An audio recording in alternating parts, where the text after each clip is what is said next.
Então vamos lá, pessoal. Boa tarde. Mais uma vez aí, acho que caso alguém que seja novo aqui não tenha comparecido à primeira aula, meu nome é Pedro Croff, sou membro da Wiki Brasil.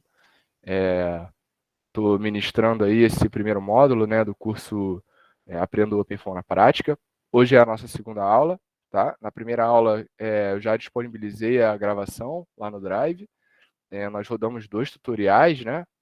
Foram uns tutoriais ali de um escoamento induto com contração gradual e variando ali a angulação, né?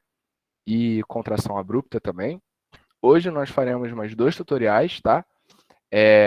Esse primeiro aqui é o escoamento de Couette, que na verdade não somente o de Couette, né? Esse é um caso bem clássico na literatura de mecânica dos fluidos, né?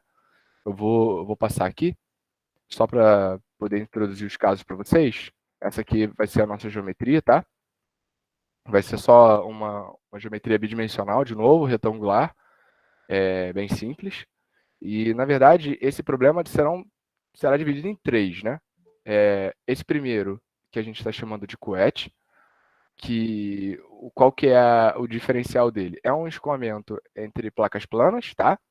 Só que essa placa de cima, que está em verdinho aqui, ela tem uma velocidade, tá? É como se a gente está impondo uma velocidade aqui na placa. Enquanto essa de baixo, essa em vermelho, ela não tem velocidade nenhuma. Ou seja, o nosso escoamento aqui, ele tem velocidade zero, e aqui em cima a gente vai impor uma velocidade de 0,1 metros por segundo, tá? Aí aqui, mais uma vez, as equações, né? A conservação da massa e o balanço de quantidade de movimento linear. Mais uma vez, nós estaremos utilizando o solver SimpleFOAM, dado que esse módulo 1 nós estaremos trabalhando, né, com escoamentos viscosos, incompressíveis em regime estacionário. Então, vai ser sempre esse solver. O segundo caso é o chamado Hagen-Poiseuille, né, também é um caso clássico, né, na literatura, onde a diferença dele para o caso de Couette é que aqui as paredes, as duas têm velocidade nula, né? Assim, a velocidade do escoamento na parede vai ser zero, tá? A diferença, além dessa, é que aqui a gente está impondo uma velocidade na entrada do nosso fluido, uma velocidade de 0,1 metros por segundo, e não está fixando mais nenhuma condição, né? Tudo é uma condição de gradiente nulo. Enquanto, vou voltar aqui rapidinho, no caso de Couette, a gente só estava fixando a velocidade aqui na placa de cima, o resto tudo era nulo, tá? Então, esse é o segundo casinho que a gente vai rodar.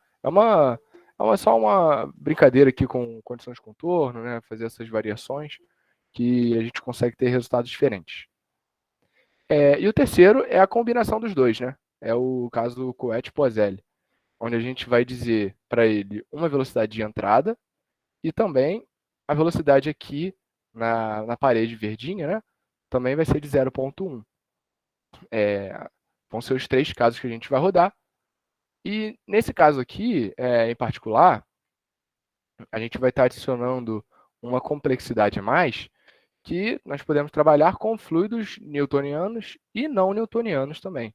Eu não sei se todo mundo aqui está familiarizado, né, com o conceito de fluido não newtoniano. Vai fugir um pouco do escopo dessa aula se a gente começar a entrar em teorias de fluidos não newtonianos, né?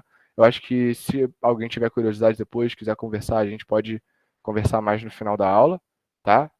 Durante a aula que eu vou ser um pouco mais expositivo, né? Eu vou demonstrar aqui só algumas diferenças, né? Entre esses fluidos, no caso aqui, como é que a gente vai estar modelando esse tensor das tensões, né? Como é que é a reologia desse fluido? Então, para o fluido newtoniano, a gente tem aqui o nosso tensor das tensões tal, ele vai ser igual ao μ, né, a nossa viscosidade, multiplicado por esse gama ponto, no caso que são as tensões cisalhantes, né? Então a gente consegue ver que é algo proporcional, tá? O tensor das tensões vai ser proporcional à taxa das tensões cisalhantes. Enquanto para um fluido Bingham, nós já temos aqui uma diferença, né? Não é mais proporcional igual ao newtoniano, é diretamente proporcional, né? E também temos os fluidos pseudoplásticos e dilatantes, que matematicamente, sim, modelando assim, né, reologicamente, eles vão seguir a mesma relação, porém, esse expoente n ele vai assumir diferentes valores, tá? Para fluidos pseudoplásticos, ele vai ser menor do que 1, e para fluidos dilatantes, ele vai ser maior do que 1. Isso eu vou mostrar para vocês como que a gente pode setar isso dentro do OpenFOAM. A gente vai mexer ali com algumas propriedades, tá? E vamos ver também como é que os resultados vão se comportar, né? Como é que vai ficar esse perfil de velocidade ao final da simulação. E, enfim, acho que é um tutorial bem interessante, né? E, mais uma vez, acho que se alguém tiver mais curiosidade, se a gente quiser conversar ao final da aula, a gente pode falar um pouquinho mais sobre fluidos não newtonianos. Tá bom, pessoal? Vou passar aqui para o pré-processamento, só bem parecido com o que a gente fez na aula anterior. Essa aqui vai ser a nossa malha computacional, tá? Aqui ela está em perspectiva. Vai ser esse retângulo aqui, tá? Simulando duas placas planas. E mais uma vez bidimensional. A gente não está considerando ali o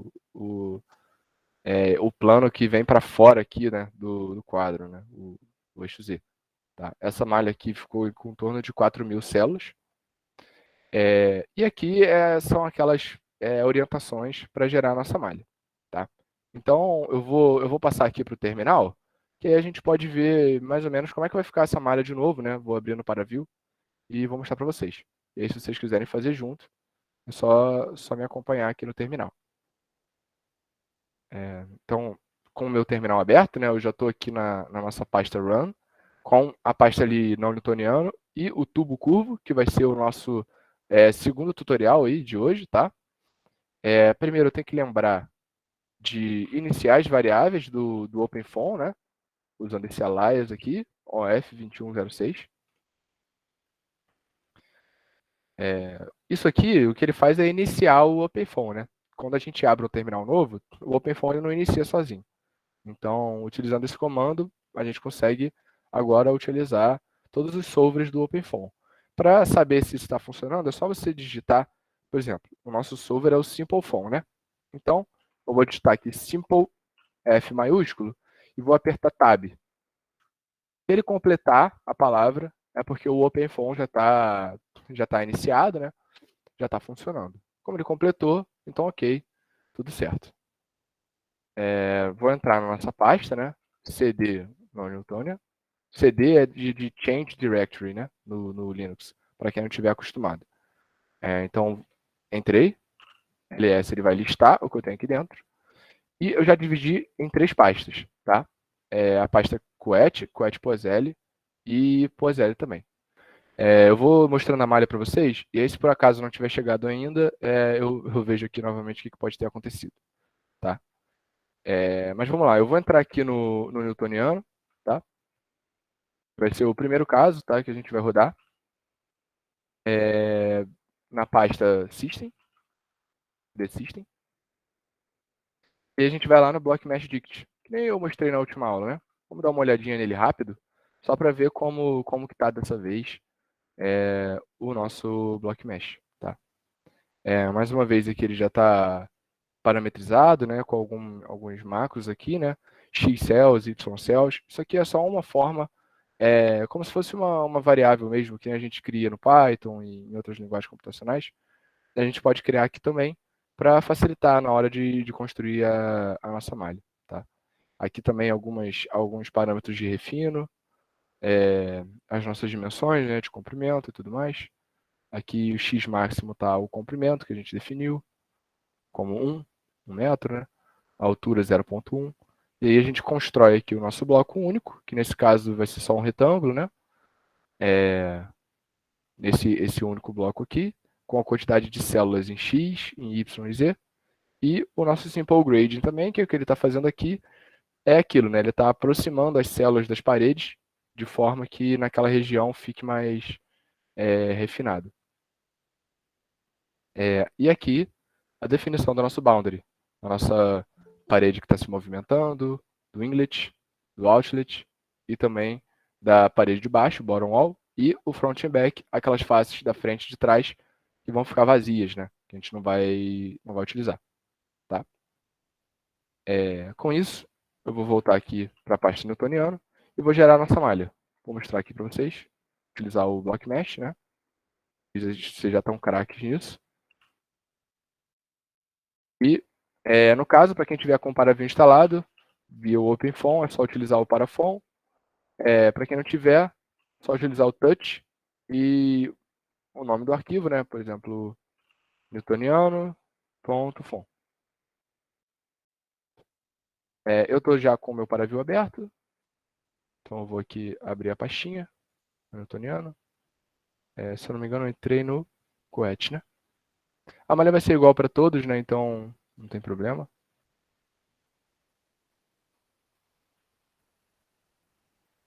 Tá aqui a nossa geometria, né? Nosso retângulo, como a gente queria gerar. E agora a nossa malha. Eu vou clicar aqui nesse 3D, que aqui ele alterna entre 3D e 2D, né? Aqui no 2D eu consigo mexer melhor na nossa geometria. Então vou aproximar aqui. E aí a gente consegue ver como que os elementos aqui do meio estão maiores que os elementos aqui próximos à parede, né? Essa aqui vai ser a malha computacional que a gente vai usar, tá? Para rodar o caso. Depois de a gente gerar a nossa malha com o Block Mesh, claro, tem aquele comando check mesh, né? Para a gente poder checar a qualidade da malha. Eu vou mostrar aqui no slide mais uma vez, que está melhorzinho para ver. Está bem colorido aqui nas partes importantes, né? Principalmente aqui na razão de aspecto e na não ortogonalidade. A gente consegue ver que a nossa malha ela está totalmente ortogonal, tá? Não tem nenhum tipo de não ortogonalidade na nossa malha, o que é muito bom. Mas infelizmente não é a regra, né? Como eu falei na outra aula. Na maioria dos casos com geometrias mais complexas, isso vai ser difícil da gente conseguir, mas quanto menor esse valor de não ortogonalidade, melhor para a solução numérica, né? E o skill nesse aqui também está zero, né? Esse da ordem de 10 a menos 13 aqui é zero numérico. Aí, como eu mostrei lá para vocês, né, a malha aqui está também na apresentação, né? A nossa malha computacional. E aí algumas condições de contorno, tá? Do primeiro casinho, que é o caso de Couette, né? Como eu falei para vocês. Se vocês quiserem olhar isso dentro do caso, tá na pasta 0, no arquivo P e no arquivo U, né? De pressão e velocidade. Então a gente pode ver que para esse caso de Couette, praticamente aqui na pressão, tudo gradiente zero, né? Tirando aqui o front and back, que é vazio. Enquanto para velocidade, a gente tem uma velocidade especificada, né? Um valor fixo aqui está ponto 1, né? Porque é 0,1, ele aceita ponto 1 também, na direção de x e 0 nas outras duas direções. Enquanto na parede de baixo, a gente tem uma condição de não escorregamento, tá? Também temos aqui na entrada e na saída uma condição de gradiente nulo para velocidade e frente e trás uma condição de vazio. Nesse slide são as condições do Hagen-Poiseuille, tá? Então a gente vai passar pelos três casos e as três condições de contorno. E aí depois, quando a gente for falar de como que a gente seta os parâmetros dos fluidos não newtonianos, aí eu abro lá também no terminal, abro os arquivos para a gente conseguir dar uma olhada, né, como é que faz isso, tá? Então aqui a gente já consegue ver que a principal diferença desse caso para o de Couette é que a nossa moving wall, nesse caso, não está mais se mexendo, né? A condição aqui já é no slip, ou seja, a velocidade lá é zero. Na parede de baixo também é zero. E aqui na entrada, no inlet, a gente tem um valor fixo de 0,1, tá? Então, dessa vez, a nossa velocidade fixa está na entrada e não na parede. E por fim, no nosso caso de Couette pós-L, a junção dos outros dois casos, é praticamente adicionar, no caso de pós-L, aquela velocidade aqui na moving wall, né? Então agora a gente tem uma velocidade fixa em cima e uma velocidade fixa na entrada também. O arquivo de pressão é igual para todos, né? Foi igual para todos. Agora sim, vamos lá para a modelagem, né, e as propriedades físicas dos fluidos newtonianos e não newtonianos. Vou mostrar aqui na apresentação e também vou abrir lá no terminal para a gente dar uma olhada, tá? Então, como eu falei na última aula para vocês, aqui no Transport Model é onde a gente vai definir qual que é o modelo, né, de transporte, qual que é a reologia do fluido que a gente vai usar. Então, se for newtoniano, simplesmente deixar Transport Model newtônio, tá? E aí a gente vai definir aqui o nu, que é a nossa viscosidade cinemática, tá? Que é a viscosidade absoluta, né, dividida pela densidade, né, pelo ρ. Então a gente tem aqui 0,001. Para fluidos pseudoplásticos e dilatantes, o modelo é o Power Law, tá? Então a gente vai botar Power Law e ele vai pedir alguns coeficientes, né? O nu max, o nu min, né, que seriam a viscosidade cinemática máxima e mínima, né, desse escoamento, esse parâmetro K e o expoente N, né? Então, como vocês podem ver aqui, para o fluido dilatante, o N está maior que 1, ele está 1,4, e para o nosso fluido pseudoplástico, ele está 0,6, tá bom? Eu vou abrir o terminal e vou mostrar para vocês onde é que a gente vê isso, tá? Vou sair aqui do nosso caso newtoniano, vou entrar ali no pseudoplástico, por exemplo. Lá dentro da pasta constant, a gente vai ter aquele arquivinho transport properties, tá? Então, eu vou usar aqui, code, transport properties. Quem não tiver com o Visual Code Studio instalado, pode usar o aplicativo Gedit também, tá? Só que para isso tem que instalar o programa Xming, quem tiver no Windows, tá? Que ele é um aplicativo que vai fazer com que sejam ativados alguns recursos gráficos para você poder visualizar essa interface do Gedit. Isso a gente pode disponibilizar depois, acho que no manual de instalação que a gente disponibilizou, tem dizendo como instalar esse Xming, tá? Mas quem não tiver pode usar o... Oi, alguém falou alguma coisa? Eu ia falar justamente do Nano, né? Que eu acho que Ah, exatamente. O Nano ele vem junto também com o terminal, né? Então a gente pode usar, eu vou até usar aqui ele para mostrar para vocês. Nano Transport Properties, ele abre aqui no próprio terminal, né? O arquivo. Eu não costumo usar muito, mas ele vem já, ele é prático, então vocês podem usar também. Então tá aqui, dentro do Transport Properties, a gente tem o Transport Model, Power Law e o Power Law Coefficient, tá? Então aqui a gente definiu, que nem no slide, né, que nem eu mostrei, esses coeficientes para o fluido, nesse caso, fluidoplástico, né? O N é abaixo de 1. Para sair daqui é só apertar Ctrl X e aí ele sai, tá? Continuando aqui na apresentação, a gente pode ver que também tem o fluido Bingham, tá? E aí ele já chega com um outro modelo de transporte, né? O chamado Herschel-Buckley, né? Até difícil de falar. Ele vai pedir agora os outros coeficientes, né? Enquanto esse daqui pedia um no máximo e um no mínimo, o K e o N, né?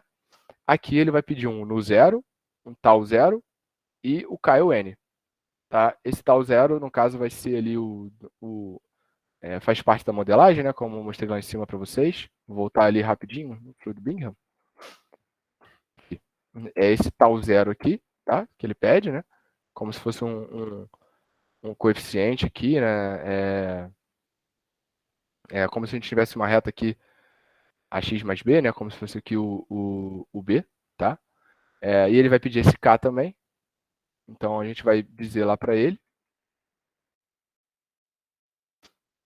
Caso ali não vai ser uma reta, né? Ele vai variar ali com aquele gama ponto.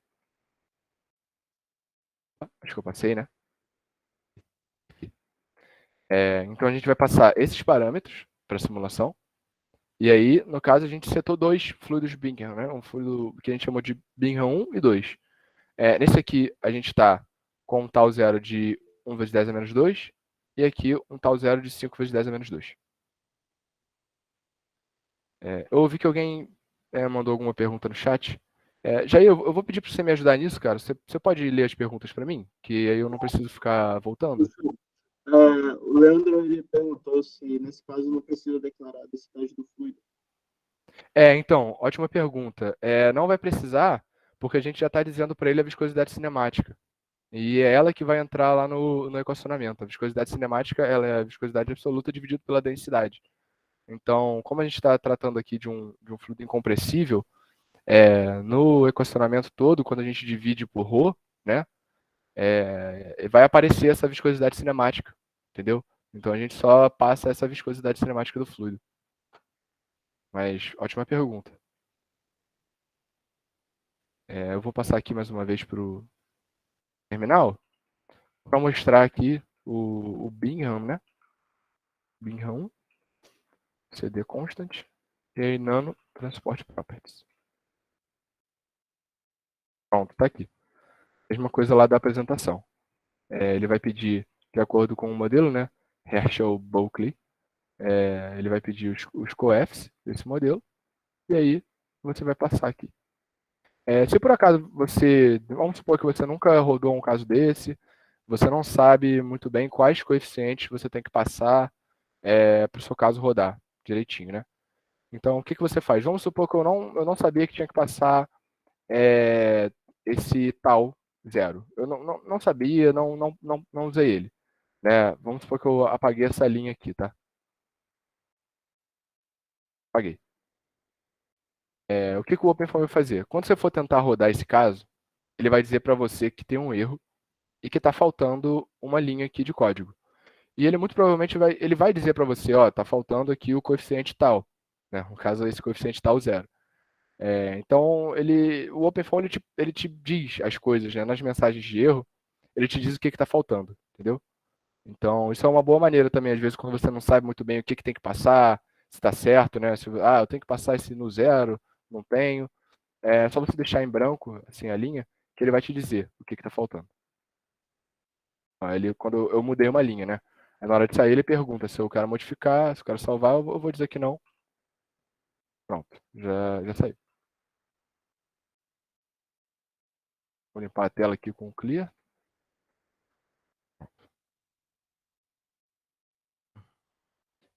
Para o pessoal que está com os casos aí, tá tudo bem? Vocês conseguiram abrir?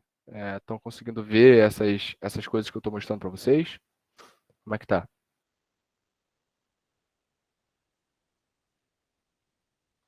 Eu estou acompanhando e também falaram aqui no chat que estão sim.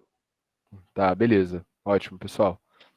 Se por algum acaso eu estiver indo muito rápido, se vocês estiverem com dúvida, vocês podem me interromper, tá? A qualquer momento, fala Pedro, tá indo muito rápido, vai mais devagar. Então aí a gente passa mais devagarinho, né? Nesses casos, tá? Não tem problema nenhum. Qualquer coisa é só chamar no chat aí, ou pode abrir o microfone também, não tem problema. Vamos lá.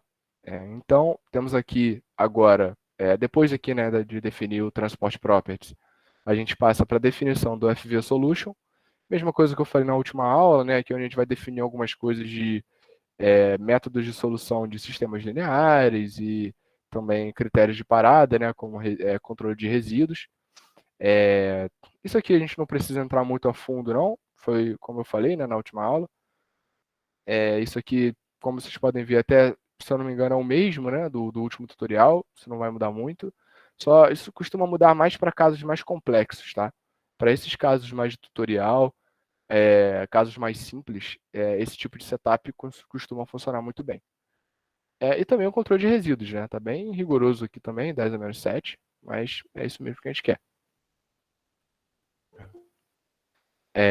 Vamos lá, para o Control Dict, vai ser o controle da nossa simulação, né? O aplicativo que a gente vai usar, o SimpleFon, o tempo de início e o tempo final. Enfim, temos aqui também alguns parâmetros, né, de write interval, ou seja, ele vai escrever, a cada passo de tempo ele vai estar escrevendo, ele vai estar salvando um passo de tempo. Só que como a gente tem esse purge write aqui, o que ele faz? Esse valor 2, a gente está dizendo para ele, ó, de todos esses tempos que você salvar, vamos supor que a gente rodou 200 iterações. Ele vai salvar 200 tempos, né? Desses 200, eu quero que você deixe só 2, né, salvos. Porque, ou seja, ele vai salvar todos os tempos, mas no final ele vai apagar tudo e deixar só 2. Mas por que isso é vantajoso? Como a gente está rodando um caso que está em regime permanente, é só o último tempo que nos interessa, né? É só o último tempo que não está mais variando, né? Então, não tem por que a gente olhar vários tempos seguidos num problema que não tem evolução temporal, né? Isso aqui faz mais sentido salvar mais tempos quando a gente trata de um caso transiente, né? Que nos próximos módulos a gente vai ver, né? Vamos tratar de casos transientes. Então esse purge write aqui, ele vai ser o purge write zero, né? Que ele não vai tirar tempo nenhum, tá? Aqui a gente deixou 2, mas poderia ser 1 também. Poderia deixar um passo de tempo só, tá? Então acho que é isso. E aí vamos para o que interessa, né, pessoal? Vamos executar a simulação. Eu vou abrir aqui o terminal, tá? Vamos rodar aqui. Se quem estiver acompanhando, pode entrar aí no nome newtoniano, no casinho QET e na pasta newtoniano, né? Como vocês podem ver, já tem as nossas pastinhas aqui, 0.rig, constant system. E aí o nosso arquivo allrun, ele vai... não é o transport property mais, é o allrun. No allrun, o que ele vai fazer para a gente? Ele vai criar a nossa pasta 0, nesse primeiro comando aqui, né? Vai copiar a pasta 0.orig numa pasta 0. Vai rodar o block mesh, que a gente já rodou, mas não tem problema se eu rodar de novo. Ele só vai reescrever em cima da malha. E aí depois vai rodar o SimpleFon, que é o nosso solver. Tá? Então, vamos lá. Vou rodar aqui. Ponto barra allrun, já com as variáveis do OpenFON carregadas, claro. Né? Bom, vai rodar aqui, não vai nem dar para ver direito de tão rápido que são as iterações, né? Que ele está rodando. Se eu não me engano, nesse caso, o que é interessante, né? Eu vou parar um pouquinho aqui. A simulação está rodando, só cliquei aqui em cima, tá? Como vocês podem ver, o resíduo da pressão, o resíduo inicial está 0.03, né? E aí na segunda iteração já está da ordem de 10 a menos 8. O que é legal? Esse primeiro resíduo aqui, ele tem que baixar bastante, né? Ele tem que chegar lá no 10 a menos 7 para a nossa simulação parar de acordo com o nosso critério de parada de resíduo, tá? Se por alguma acaso ele não chegar, não tem tanto problema, porque o que importa nesse caso é o nosso escoamento chegar no regime permanente, tá? Aquele perfil parabólico de velocidade, ele se desenvolver por completo, tá? Então eu vou apertar um Enter aqui, ó. A gente pode ver que ele ainda está rodando. Esse resíduo aqui ele está estagnado, né? Ele não tá baixando mais. Já rodei aqui cerca de 1.400 iterações. Eu vou deixar ele chegar aqui em 2.000, tá? 2.000 iterações, que eu acho que já vai ser um valor bom, né? Um número bom de iterações. Ó, já passou de 2.000, eu vou apertar Ctrl C, ele mata a simulação, tá? Isso por quê, pessoal? Porque lá no nosso Ctrl Dict, ó, vou botar aqui CD System, não, no Ctrl Dict, o que a gente disse para ele? A gente falou, ó, roda até o 2.500, né? Ali na apresentação estava 10.000, mas eu atualizei isso aqui para 2.500. Eu até poderia ter deixado rodar mais, né? Até o 2.500. Se chegasse lá, ele ia parar sozinho. Então, eu que fui ansioso aqui, quis matar um pouco antes a simulação, mas tinha botado até 2.500. E por que até 2.500? Porque pode ser que antes disso a nossa simulação não tenha chegado no regime permanente ainda, né? E como é que a gente sabe? Bom, a gente vai analisar esses resultados, tá? Eu já criei aqui o meu newtoniano.fon, né? Tinha até um open.fon já. Então eu vou até fazer um teste aqui. Imaginei que eu não tinha o Paraview compilado. Eu vou abrir o Paraview aqui rapidinho, pessoal. Pronto, o Paraview está aberto. E aí a gente consegue ver aqui ó, no QET, newtoniano, newtoniano.fon. Abrir aqui mais uma vez, né, que nem a gente fez na aula passada. Clicar aqui em Apply. Então, acho que foi o Vinícius que falou. Eu não vou conseguir, cara, aumentar esse zoom daqui, tá? Eu não sei se vocês estão conseguindo ver bem essa tela aqui ou está muito pequeno aqui do Paraview. Eu vejo bem a tela. Inclusive eu sei mais ou menos o que tem na esquerda. Então tá bom, então tá ótimo. O meu medo era vocês não estarem conseguindo ler isso aqui, pode ter ficado um pouco pequeno, né? Mas é só abrir aqui o arquivo .fon, clicar em Apply, né? Que aqui automaticamente já está selecionado a malha interna, né? E os campos aqui de pressão e velocidade. E, bom, a gente já tem aberto aqui, né? A nossa geometria, né? Com a nossa malha computacional aqui, ó. Vou dar mais um zoom. Opa! Dar mais um zoom aqui para a gente conseguir ver, né? Agora acho que tá legal de ver aqui, tá? E aí, eu vou colocar aqui em cima, né, nessa aba, para o nosso campo de velocidade interpolado. Vou tirar aqui o Surface with Edges. E pronto, tá? Lembrando que esse caso, a gente especificou uma velocidade de 0,1 aqui na parede de cima.